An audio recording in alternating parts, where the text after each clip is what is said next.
Ladies and gentlemen, welcome to the English Daily Book Summary YouTube channel. In order to not stop learning, listen to an English book summary every day for free.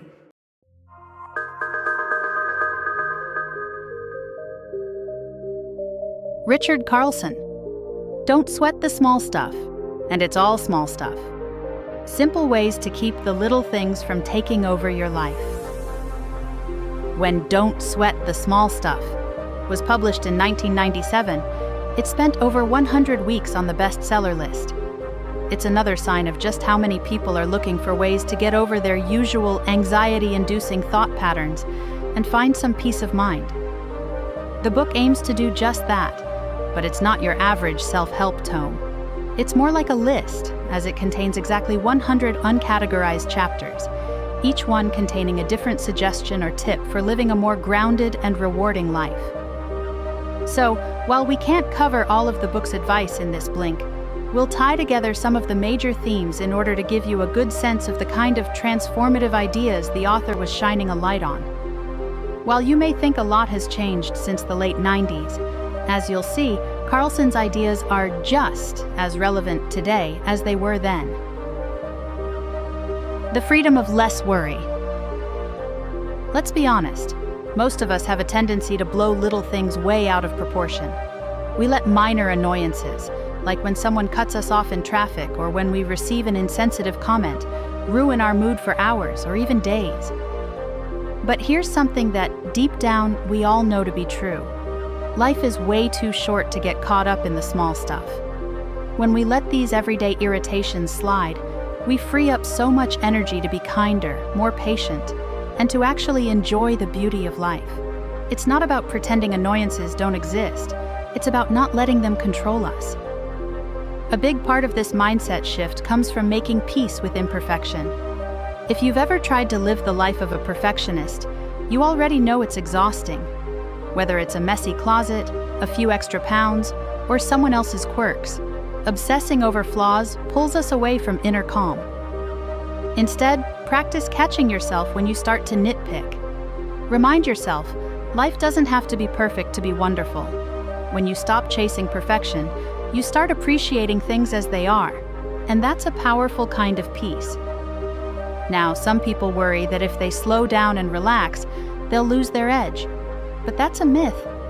Frantic energy, the kind that's sweating the small stuff, actually drains your creativity and motivation. Calm, peaceful people can still be super achievers. In fact, they're often more effective because they're not weighed down by anxiety. Think of it like this. When you're calm, you think clearly, make better decisions, and actually enjoy the journey. To help you stay calm in stressful times, remember that no matter how productive you are, your inbox will never be empty. Work will always be there. But your well-being and the joy of your loved ones? That's what really matters. So when something is nagging at you, ask yourself, will this still matter a year from now? Chances are, it won't. And finally, let's just accept it. Life isn't fair. It never promised to be. But this acceptance is strangely freeing. Instead of feeling like a victim, you start focusing on doing your best with what you have. You stop resenting challenges and start meeting them head on. All we need is a little patience. When it comes to not sweating the small stuff, one of the best things you can work on is gaining more patience. Sure, patience is that quality that allows you to sit through a pointless meeting without losing your mind. But it's also much more than that. Patience is the key to bringing a sense of ease into your life. When you practice patience, you're basically choosing peace over panic. You're opening your heart to the present moment, even if it's not ideal. Like if you're stuck in traffic and running late, instead of spiraling, you can catch yourself and think, hey, in the grand scheme of things, this really is small stuff. Taking it a step further, you can create patience practice periods. You pick a short window of time, say 5 minutes, and you make it your mission to be unshakably patient during that time. Maybe it's while you're waiting in line, or maybe it's when you're trying to finish a task while the kids are vying for your attention. You'd be surprised how well this works. Then, Once you've become a pro at hitting the 5-minute milestone, you can gracefully start expanding your practice period. All of this has to do with learning how to pick your battles. Not every hill is worth dying on. And if we're being honest with ourselves, we know that life is rarely going to go exactly the way we want it to. There will always be unforeseen problems and people who push back or disagree with you.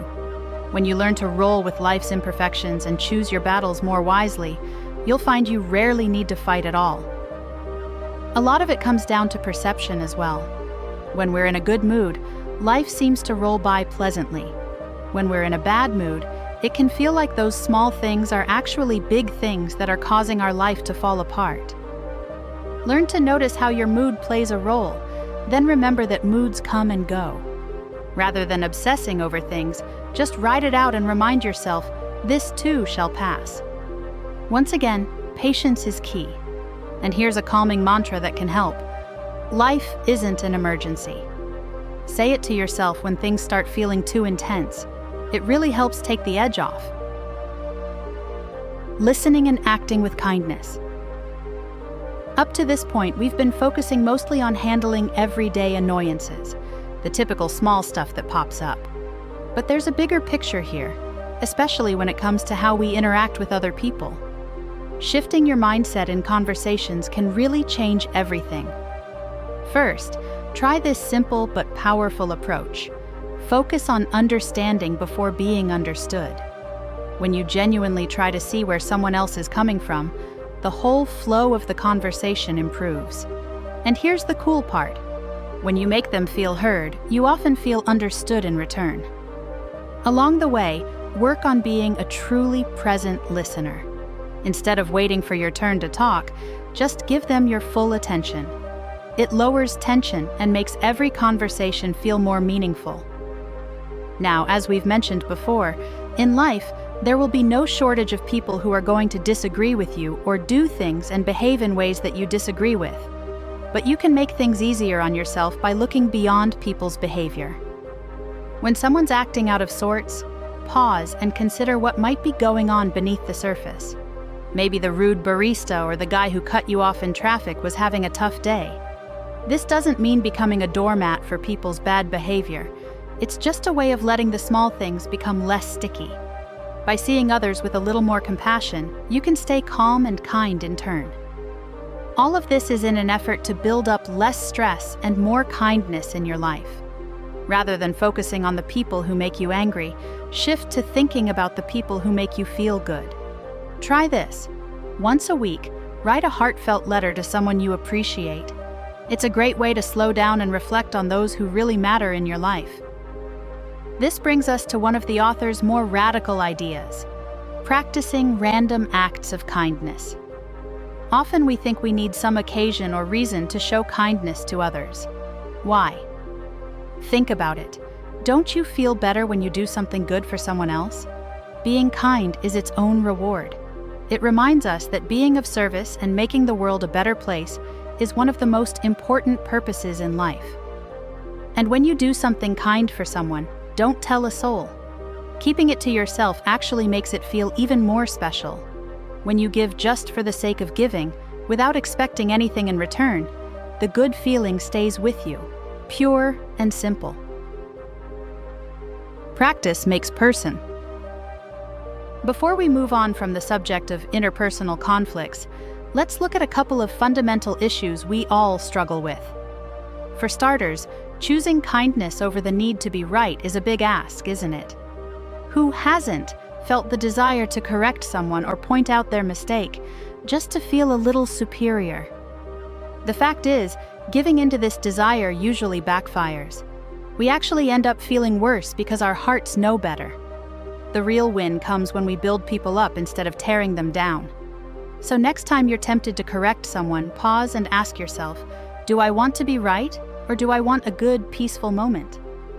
Cultivating awareness is really the trick.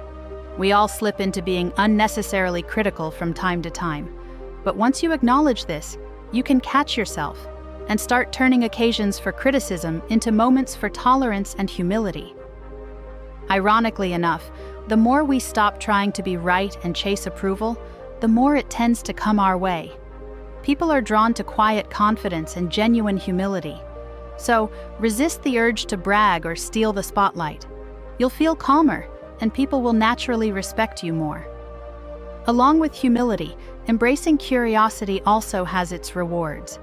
Being innately curious is like being an anthropologist of human behavior. Understand that everyone sees the world differently and honor those separate realities. You'll start to understand that preconceived notions about right and wrong are often assumptions that can easily fall apart under scrutiny. Of course, it's not easy changing your habits or coming to terms with the fact that life is never going to be a smooth ride. Try to look at it this way. The best we can do is to be grateful when we're feeling good, and graceful when we're feeling bad. Grace is what we can achieve when we accept that bad moods and difficult times will pass. No need to panic, no need to struggle, just be graceful. Another way of putting it is to stay flexible. Plans change. Expect that the day will throw you a few curveballs, and you'll be less rattled. Above all, remember, you become what you practice most. If your daily habit is to greet each bump in the road with stress and panic, then that is the person you are. But it doesn't have to be that way. If you keep practicing calm, kindness, and patience, that's exactly the kind of person you will become. Making time for what's important. There's something you're doing right now which is truly magical: breathing. Really, the simple act of breathing is something that can't be underestimated. It's perhaps the best defense when it comes to dealing with frustration. The next time you feel overwhelmed, count to 10, literally.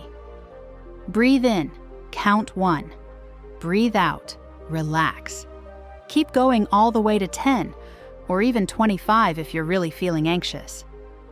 Breathing is the essential part of meditation, which can help you to build even more calm into your day. Like everything else in life, meditation isn't about perfection.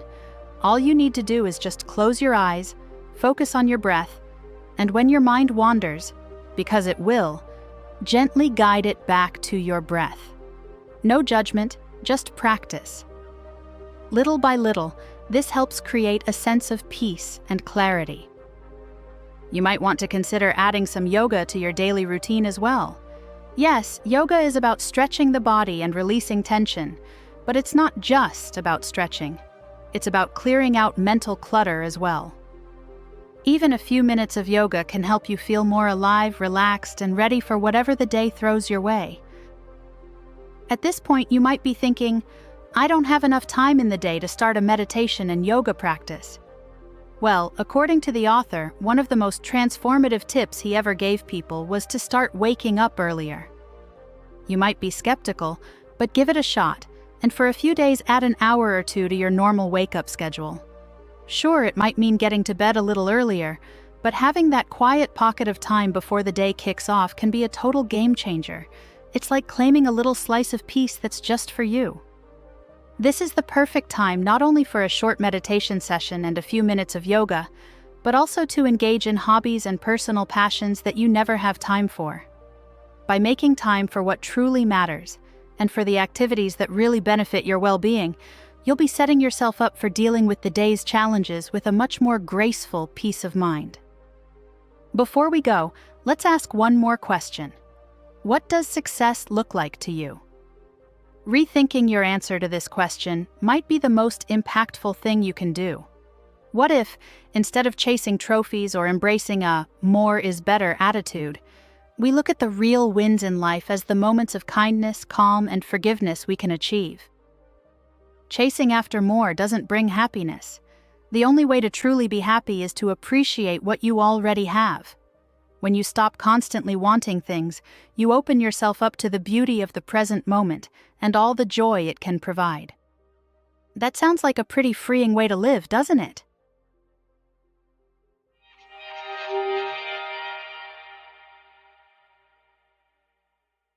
The main takeaway of this blink to Don't Sweat the Small Stuff, and It's All Small Stuff by Richard Carlson, is that there are a number of ways in which we can change our habits and attitudes in order to live a more peaceful life. These strategies include practices like making peace with imperfection, letting go of the need to be right, cultivating patience, and being more considerate to what others are going through. compassion, curiosity, and choosing your battles more wisely are key tips for reducing conflicts with others. And there are several ways you can live more in the present moment, through breathing exercises, meditation, yoga, and waking up earlier in order to make time for yourself. Acts of kindness, better listening, and humility also play a part in helping us achieve inner peace and reduce stress. Okay, that's it for this Blink. We hope you enjoyed it. If you can, please take the time to leave us a rating. We always appreciate your feedback. See you in the next Blink.